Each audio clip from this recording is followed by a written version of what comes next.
Hey there mga my loves, Gemini. Thank you so much for always staying here with me in this channel, babe. So kung hindi niyo pa meron pa po tayong other channel. Ang link ay nasa description box. So yun nga Gemini, no, bago natin alamin yung mga kaganapan dito na dapat ninyong malaman, no? So let me just greet everybody. Hi and hello there new subscribers. Ako po si Yan. Welcome dito sa aming community.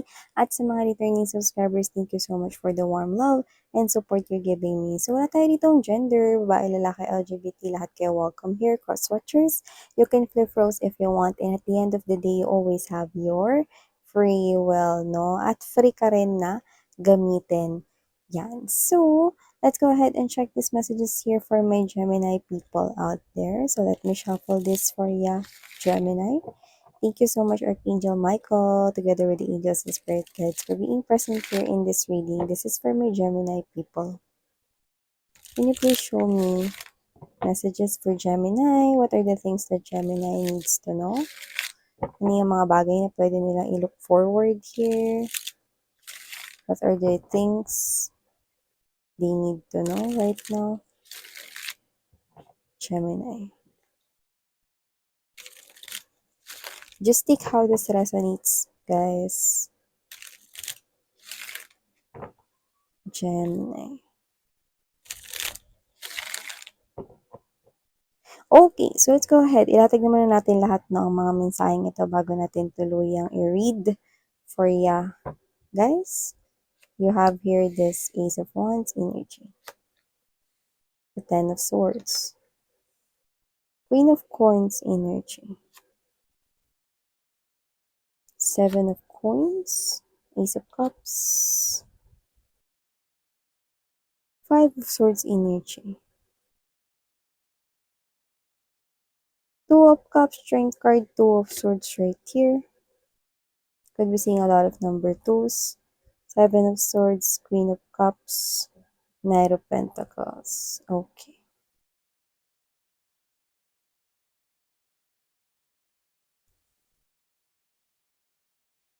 So, just take only what resonates here with you guys. But, meron ditong someone here, no, na posibleng nagbibigay ng kanyang love to someone, pero gustong tanggihan pero hindi alam kung paano tatanggihan. So, hindi ko alam kung ikaw ba yun o itong person na kadil mo na ito, no? Pero, someone here is nag-aalok ng love, nag-express ng feelings and emotions, but at the same time, parang meron ditong tinatago, no? Na parang posibleng hindi gusto hindi siya gusto ng person na nagugustuhan niya, ganun ko nakikita, no? Pero hindi rin naman niya alam kung paano niya yun sasabihin.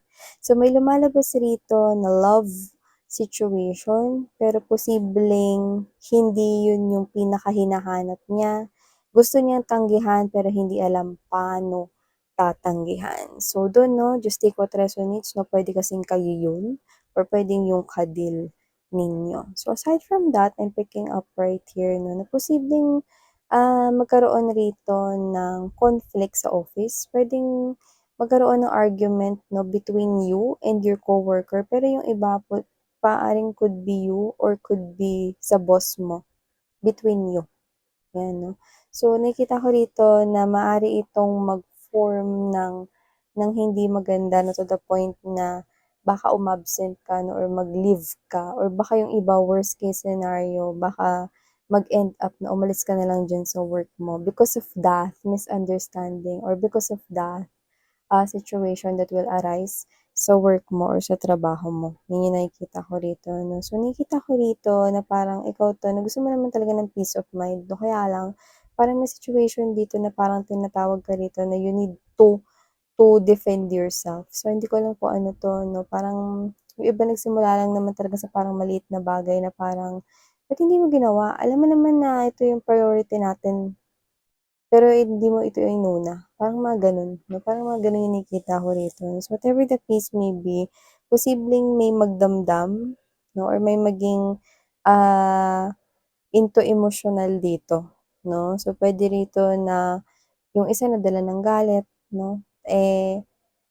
Alam mo na, samaan ng loob, yan. So, regardless of whatever is this or whoever is this could be related to money, and work, no? Pagtatalo, pagsagutan, no? Or hindi pagkakaintindihan. So, nakita ko dito na prepare yourself because with the Ace of Wands energy and there's this Seven of Pentacles, I do see your Gemini receiving here something that you're waiting for. And this is something here exciting or will make you feel excited. No, bagay na matagal mo nang hinihintay. Pero for some reason, pag na-reveal ito, maaring hindi yung bagay na yun yung bungad. You know what I mean? So, kung meron kayong specific na wish, no, maaring hindi yun yung wish na boom, na bumulaga sa inyong harapan. Pero maaring yun ay mga proseso or step by step rito, no, na process kung saan pa-excite ng pa-excite yung mga pangyayari no, na dinadala ka doon at unti-unting nare-reveal sa'yo ano man tong bagay na matagal mo nang hinihintay dito, Gemini. Yung iba may kinalaman yan sa love life, kaya if you're manifesting here something matagal na, you're calling in your true soulmate, then this is love for you. And if this is not love na hinihintay mo, maaaring ito may kinalaman sa pera or sa iyong pangkabuhayan or ang itong negosyo, nakita ko na ito ay bagay na sobrang ikaka-excite mo. No? At makukuha mo man yan, ano man yan, love life man yan, trabaho, pera, yan. Nakita ko makukuha mo yan. So, maliban dyan, nakita ko rin dito, yung iba ba sa inyo, may ka-in relationship kayo ngayon? Yung person na yun sigurado na sa inyo, no? Pero posibleng magbago pa yung isip ninyo sa kanya. Yun yung nakikita ko rito.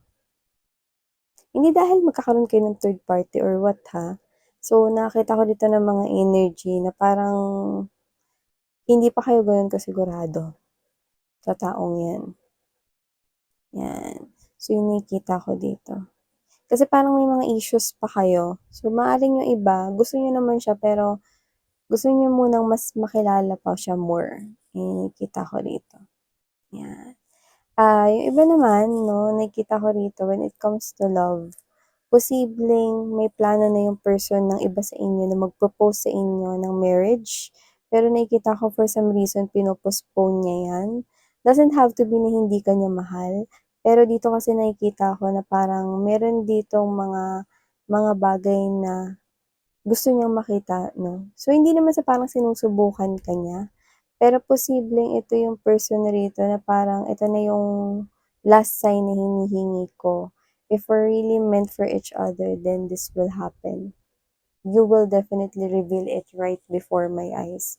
So, kung ano man yun, no, pwedeng isipin mo na sinusubukan ka niya or whatever, no? Pero kasi, if you're gonna put your situation here, yun yung sinasabi niya sa akin dito, kung nasa situation mo din daw siya, nakita ko rito na alam mo na hindi biro ang pagpapakasal at pagsasama, no?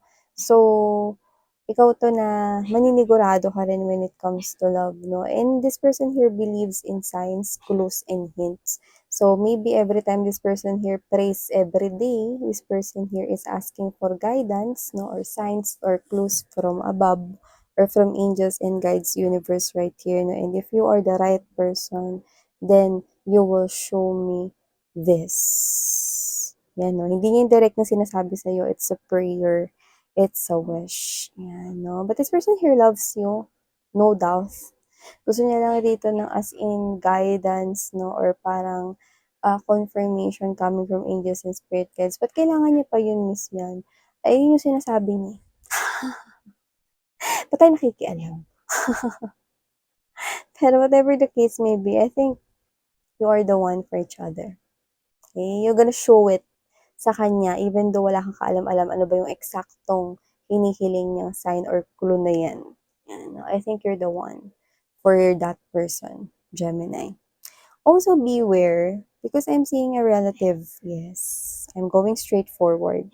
Someone who is blood connected to you, yes, by blood. Nakita ko rito, beware of that person. That person is magnanakaw.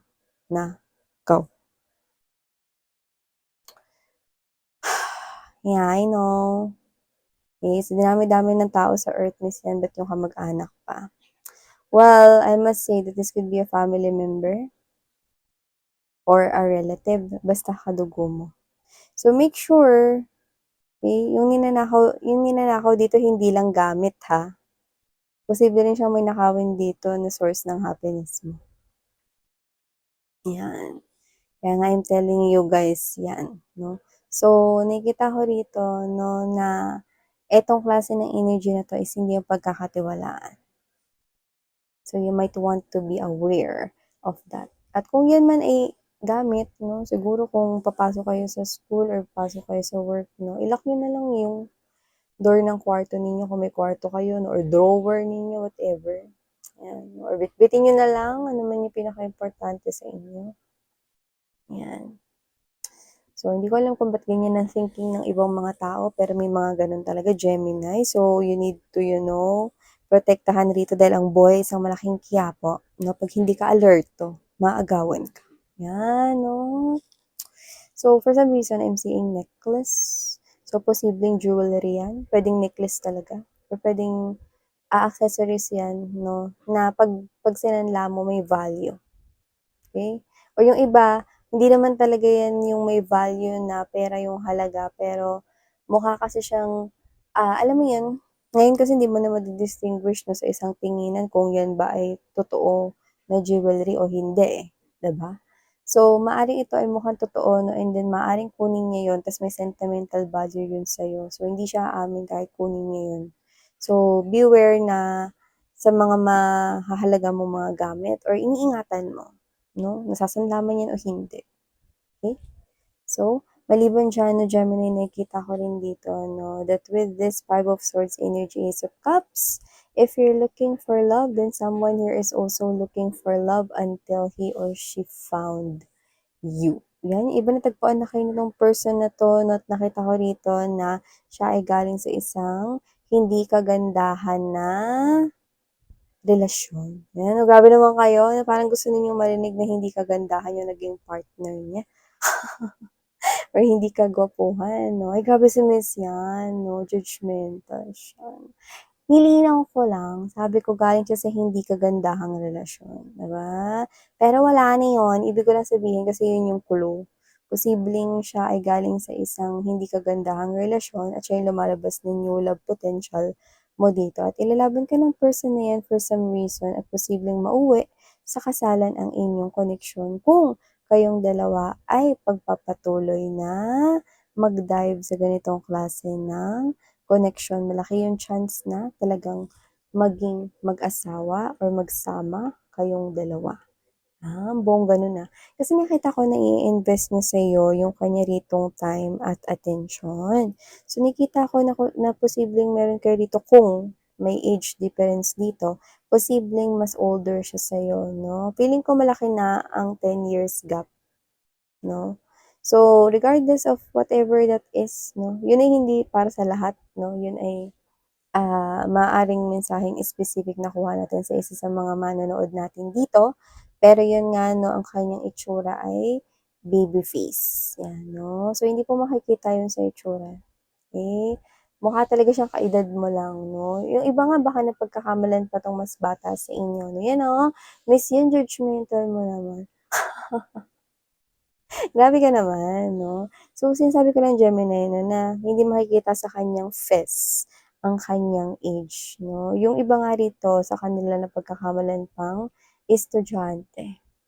Bongga, no? Saan po yung fountain of youth? Kinikita ko dito, no? So, I'm seeing na kung sino man yan, new love potential that will stay, and that is someone who's faithful when it comes to love. And for some reason, di po siya maramot pagdating sa finances, no? Na nakikita ko dito. So, usapin naman pera, nakikita ko rin dito mga babes, no? Na posibleng meron talaga ritong magbubunga yung pinaghirapan mo, no? Yung butong itinanim mo na ngayon ay naging puno na, no? Something really na pinag-investan mo ng panahon, oras, atensyon, ang nakikita ko talagang aanihin mo, no? At itong nilalaman nito, totoong mga tangerines na to dyan, mga babes, no? Sa puno na yan ay simbolo ng pagiging masagana, no? At iba pang mga prutas, no? Yan, kagaya ng ubas, no? At ang iba pang mga tanim diyaan, no, ay magdudulot rito ng malaking pera. So, yan, no, nakita mo yung chest of coins dyan. Ito lang naman yung pinipick up mo dyan, no, yung mga pinipick mo sa tray na yan, no. Ito yun, yung chest of coins. Yan, bongga. Gemini, mas nakikita ko dito na may oportunidad pagdating sa paglago ng kaperahan mo. Yung iba wag kayong malito, tuloy-tuloy lang yung laban. Yung iba kasi nako-confuse, no? Napanghihinaan ng loob dito with the Five of Swords energy. No? Kaya sumuko, Ten of Swords. Kasi kung ano man yung nangyayari ngayon sa buhay ninyo, yan yung ngayon, hindi pa yan ang final destination ninyo, babes. Hindi pa yan. Yan ay bahagi lamang ng iyong journey. Eh, sinong gustong humantong dito sa chest of coins na yan? Yan, no? Alam ko marami sa inyong gustong humantong sa ganyan, no? Malaking ipon, savings rito, no? Para makapagpatayo ka ng sarili mo negosyo kung ayaw mo na magtrabaho for others or mga muhan, whatever. You can do that, no? Your confusion and your doubts are really getting in the way. You feel like kasi that nothing here is happening in your favor, but that's not the case. You're blocking here yung natural movement ng pag-ikot ng orasan ng buhay mo. Oras na kasi para umikot ka dun sa kasaganahan, 'di ba? Pero kasi when doubts, no, are really interfering into your emotions and feelings, and then you start to question here, why is it happening in your life and what's really going on around you? It looks like nothing is going in your favor, then stop that. Because there's something here happening. Your clock starts turning into your favor. But as you continue na, alam mo yun, no? Na mag-dwell sa mga negative things na naiisip mo, no? Wala namang dumadating, blah, blah, blah, blah. What will you attract? Eh di wala rin, 'di ba? Kasi you're showing a lot of concern dun sa walang darating kaysa dun sa may darating. 'Di ba? So, might as well focus here on other things, distract yourself. Mga bagay rito na ginagawa mo na nakakapagpa-distract sa'yo sa ibang bagay. Naglalaro ka, then go play. Okay? Nanonood ka ng K-dramas, movies, series, then go watch it. 'Di ba? Watch a lot of movies if that's what you want. Get yourself distracted. No? Fill in your vessel. Okay? Master once said, fill in your vessel. No? Ano ibig sabihin doon? Minsan, ano ba vessel yan? So, ibig sabihin nun, no? Punuin mo rito yung ano ba yung mga kinakailangan mo sa buhay na gusto mo. Ano yung mga kakailanganin mo, no? Ano yung mga magiging kaagapay mo or makakatulong sa'yo, no, dyan sa buhay na binibuild mo for yourself, 'di ba? Ano yun, kunwari, gusto mong maging engineer, no? Ikaw to, na hindi ka ganun karunong sa math, no, or whatever, no? Alam ko part ng engineering ang math, no? And then, fill in your vessel, no? Mag-aral ka, aralin mo yung mga related dyan sa engineer, mathematics, no? Ano ba yung mga bagay na tingin mong mahina ka, then fill it up. Change your life, 'di ba? By changing here, your weak points to stronger ones. 'Di ba? So, huwag mo hayaan rito na pakawalan. Yan, no? Yang chest of coins na yan, lagi yan lumalabas dito, no? Masagana ang buhay na naghihintay sa'yo. Kaya tumatagal kasi nag-iisip yung iba dito ng mga negatibo. Eh, hindi naman mangyari, miss yan. Ay, miss yan ako. Eh, nako, kung tigilan mo yan, no? Para makita mo dito bumibilis ang lahat. Yan, no? At saka dito nakikita ko na ano ha, maliban dyan, nami-miss pala kayo rito ng isang person. I think this person here is someone na mother mo or grandmother. Baka may lola ka nasa malayo or maaring yung iba no, is physically far from you, ibang bansa, could be your mom, babae. Yan, no. So, nakikita ko rito na kung sino man yun, nami-miss ka nun. So, kung alam mo yung number niya, go ahead, call him, no? It's a mature woman. That's what I'm sensing. Okay? So, if you know someone far away from you, baka close kayo niyan, tita mo, mama mo, lola mo, no? Go ahead, tawagan mo. Matutuwa yun. Yan. Eh, ba't ako yung tatawag best niya, ba't hindi siya? Sa tingin ko ano, tawag nito, kasi matured yung energy 'no, maaaring hindi siya techy or hindi siya gano'n maalam sa paggamit lalo ng mga makabagong social media ngayon. So, siguro alam niya lang is konti do'n, kunwari siguro alam niya lang kung paano sagutin 'yun, yung tawag, video call, 'yan 'no. Pero kung siya mismo yung gagawa 'no, posibleng may chance na hindi siya gamay do'n, 'yan 'no. So, you might want to give that person a call na ikaw na yung mauna 'no. Kung sino man 'yan, maaari talagang nanay mo, tita, mga gano'n, okey, or lola. So, ito ang mga mensaheng nakuha ko here for you, Gemini. Maraming salamat sa oras mo. Saranghaeyo, love and light. Annyeong.